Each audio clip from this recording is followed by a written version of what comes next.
تو پھر کارڈ کا کیا کر رہے ہیں؟ وہ ریکارڈ ہو رہا ہے. اچھا کارڈ دیا ہوا. ہاں وہ ادھر پھنسا ہوا تھا نا, بالکل. میں کیا وہ ادھر آپ سے بات دے دی. ابھی آئیں گے. کمال ہے یار. میں مطلب آپ ادھر ریسٹ کرنے آئے ہیں آپ لوگ؟ سوری.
الرحیم.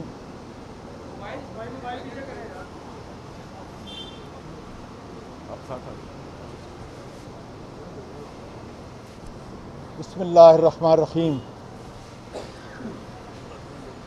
مجھے اپنی بات کرنے سے پہلے تاریخ کا وہ واقعہ یاد آ گیا جب نبی کریم صلی اللہ علیہ وسلم کے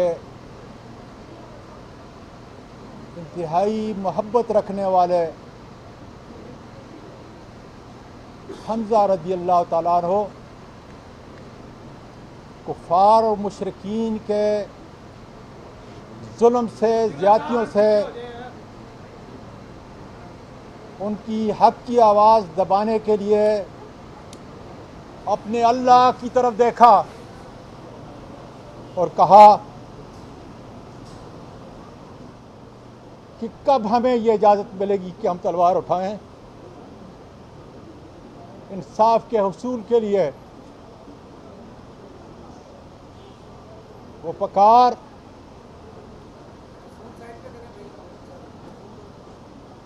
اللہ نے سنی اور اس کو ان کو اجازت ملی. آج میں اپنے وکلاء کے ساتھ, اپنے سینیٹر کے ساتھ, ملک کی ساری ماؤں اور بہنوں کے ساتھ,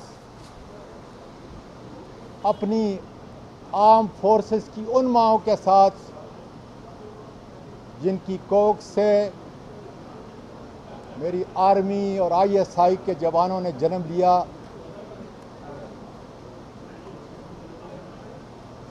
وہ اپنے ملک کی سرحدوں کی حفاظت بھی کر رہے ہیں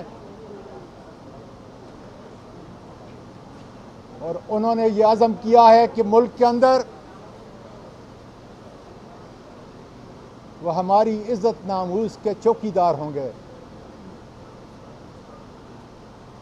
آج میں ان کی آوازوں کے ساتھ اپنی آواز ملا کے پروردگار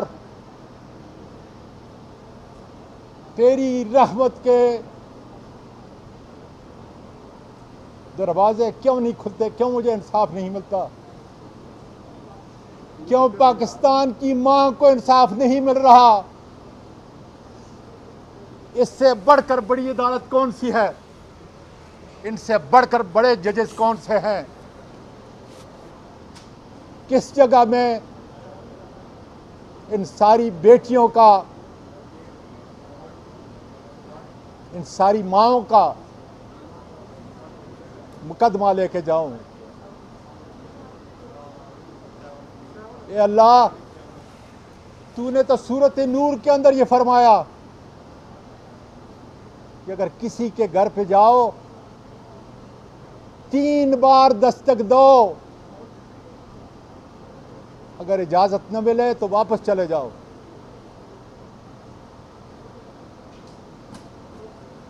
تو نے تو خاندان کے بچوں کو بھی منع کیا، جب ازواجی زندگی جس کی تو نے اجازت دی ہے تو وہاں گھر کے بچے بھی نہیں آ سکتے۔ اور نبی کریم صلی اللہ علیہ وسلم نے تو چادر 4 دیواری کے تقدس کی یہاں تک بات کی، اے میرے اللہ، کہ اگر دوسرے کے گھر میں کوئی جھانکے گا تو سخت سے سخت سزا کا مرتکب ہوگا۔ میری بہنوں، میری بیٹیوں، پاکستان اور پوری دنیا کے طول و عرض میں سننے والوں، میں آپ کا شکریہ ادا کرتا ہوں، وکلاء کا، صحافیوں کا، دانشوروں کا، ریٹائر ججز کا، ہر ماں اور بیٹی کا، اور خاص کر معلوم نہیں میری آرم فورسز کی وہ خواتین جن کے پاس میرا نمبر نہیں تھا، کس کس ذریعے سے انہوں نے یہ پیغام بھیجا کہ آرم فورسز کی ISI کی مائیں اور بیٹیاں آپ کے سامنے شرمندہ ہیں۔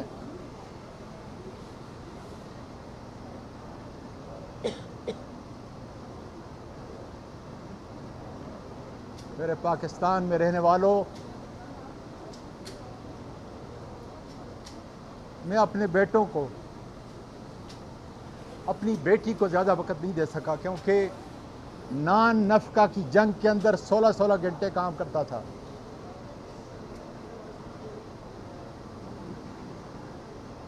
آج دیکھیں جس عزم سے میں کھڑا ہوں، میری ہچکیاں بھی بند ہیں اور میرے آنسو بھی بند ہیں،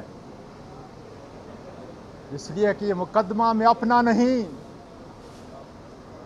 اپنی حلال کی بیوی کا نہیں، بلکہ پاکستان کی ہر ماں کا اور ہر بیٹی کا لڑ رہا ہوں۔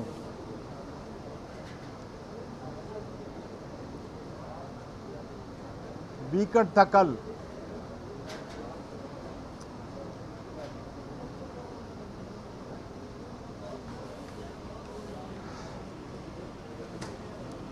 میرا طریقہ کار یہ تھا،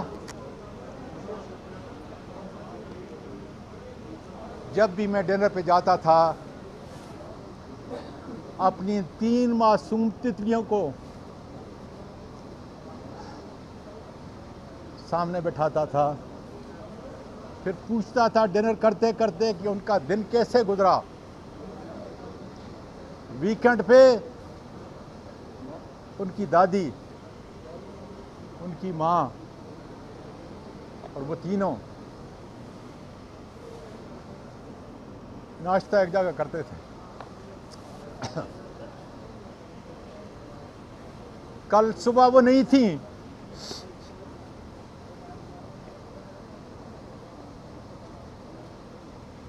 قاری صاحب آئے تھے آئرہ،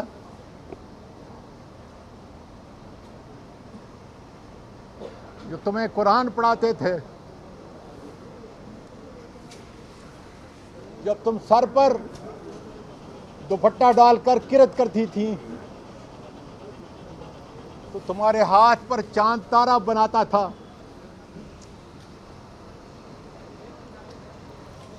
تم میرے پاس آتی تھی، اور میں وہ تمہارے چاند تارے کے قاری صاحب کی دیے ہوئے اس چاند تارے کو چوما کرتا تھا۔ میری پوتیوں، خدا کا شکر ہے، میری قوم کی بیٹیوں، اللہ کا شکر ہے، تمہاری جان کو خطرہ تھا، اللہ کا شکر ہے کہ تم اپنے دادا کے اس ملک سے ہجرت کر کے چلی گئی ہو، اس جگہ چلی گئی ہو جہاں انصاف ہے، جہاں انسانیت ہے، جہاں پہ بچوں پہ ہاتھ اٹھنے والا، ان کو ٹرومے دینے والا، ان کی آنکھیں نکالی جاتی ہیں، ان ظالموں کو زمین کے نیچے سے اکھاڑ کے سامنے لایا جاتا ہے اور ان کو انصاف ملتا ہے۔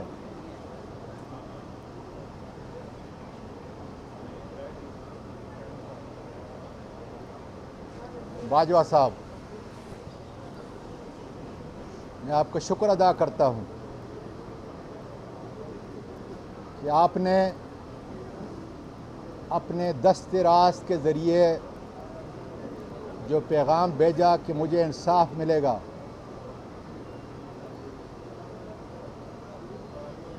میں سوال کرتا ہوں کہ کب ملے گا؟ اس لیے کسی جگہ پہ 10 دن پہلے میں نے بڑی آسان سی بات کی تھی، میرے خاندان کے اور میرے تو آپ کے خاندان کے مراسم ہیں، میں نے آپ کی ایکسٹینشن کے اندر بحیثیت وفاقی وزیر پارلیمانی امور بھی کردار ادا کیا، اور میں کوئی سیاست کرنے یہاں نہیں آیا، نہ سیاسی بات کرتا ہوں نہ پہلے کی ہے، میں نے تو صرف اتنی عرض کی تھی کہ ایف آئی اے کے ایک اسسٹنٹ ڈائریکٹر ایاز کو جی ایچ کیو میں بلا لیں اور اس سے سچ اگلوائیں کہ کس کے کہنے پر پاکستان کے سینیٹر کے ایک ٹویٹ کرنے پہ آپ نے مقدمہ دائر کیا۔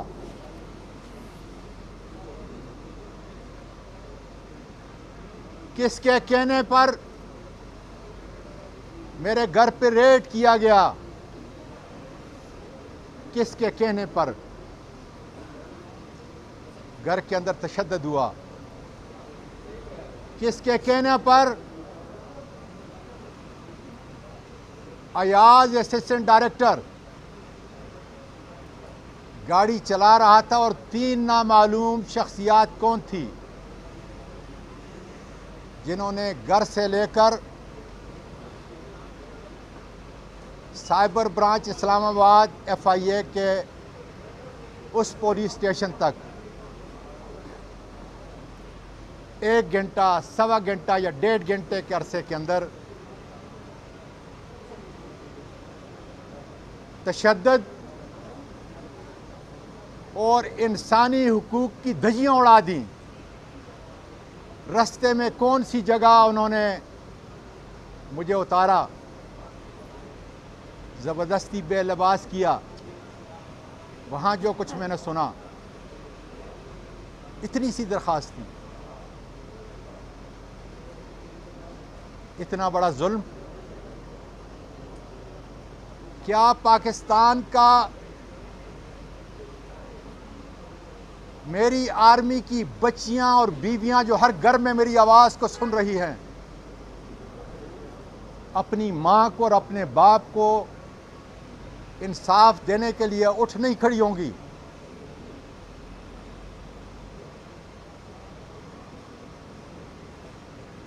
باجوہ صاحب،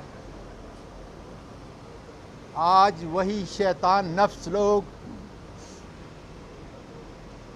ایک ذیلی ادارے کے انتہائی طاقتور لوگ جو آئین سے بھی اور قانون سے بھی بالا تر ہیں، آج وہ یہ افواہ پھیلا رہے ہیں کہ وہ ویڈیو جو میری بیوی کو بھیجی گئی، جو میرے بیٹے کو بھیجی گئی، وہ جیلی ہے۔ باجوہ صاحب، میں یہ لفظ ادا کرنے سے پہلے مر کیوں نہیں جاتا، لیکن مرنے سے پہلے مجھ پر قرض ہے